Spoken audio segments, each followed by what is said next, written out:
एक वक्त की बात है।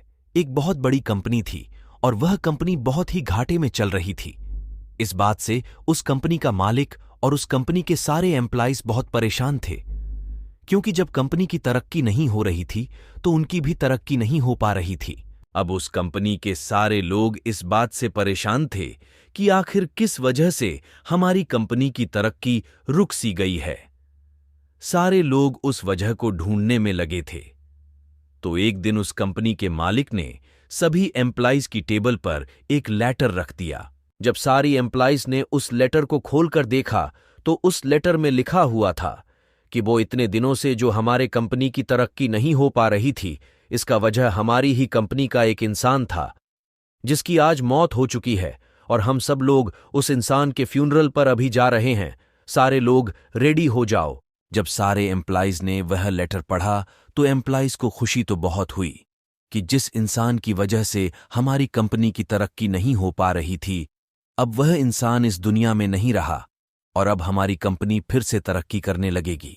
लेकिन वह सारे लोग थोड़ा दुखी भी हुए कि जो भी था तो हमारी कंपनी का इंसान और आज उसकी मौत हो चुकी है।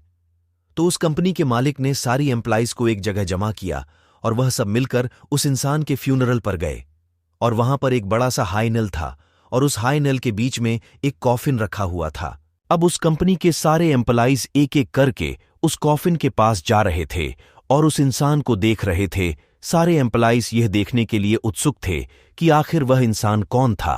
तो जब एक एक करके सारे एम्प्लॉइज उस कॉफिन के अंदर देख रहे थे तो सारे हैरान हो जा रहे थे। उस कॉफिन में कोई इंसान नहीं था, बल्कि उस कॉफिन में एक आईना रखा हुआ था जिसमें उन सारे एम्प्लॉइज को अपनी ही शक्ल नजर आ रही थी। दोस्तों, इस कहानी से हमें यह सीख मिलती है कि हमारी जिंदगी में हम जिस भी पोजीशन पर है वह हम किसी और की वजह से नहीं, बल्कि अपनी खुद की ही वजह से हैं।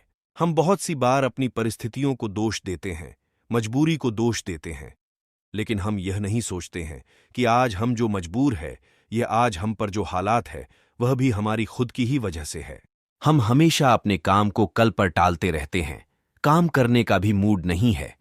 ये सब बहाने देकर हम खुद को ही कभी आगे बढ़ने नहीं देते हैं। अगर हम अपने काम में अपना 100% नहीं देंगे तो हमारी तरक्की कभी नहीं हो सकती। सपने तो हम बहुत बड़े बड़े देख लेते हैं, लेकिन बाद में हमें खुद पर ही शक होने लगता है कि क्या यह मेरे सपने सच हो पाएंगे? क्या मैं इन सपनों को सच कर पाऊंगा? यह शक हमारे दिल में इसीलिए पैदा होता है क्योंकि हमें खुद पता होता है कि मैं अपना सारा दिन किन चीजों पर लगा रहा हूं।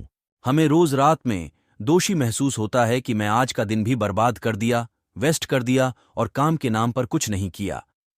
अगर आप भी चाहते हो कि आपको गिल्ट महसूस ना हो तो आपको उन बहानों को साइड में रखकर अपने काम पर फोकस करना पड़ेगा। वो कहते हैं ना कि मेहनत इतनी खामोशी से करो कि कामयाबी शोर मचा दे।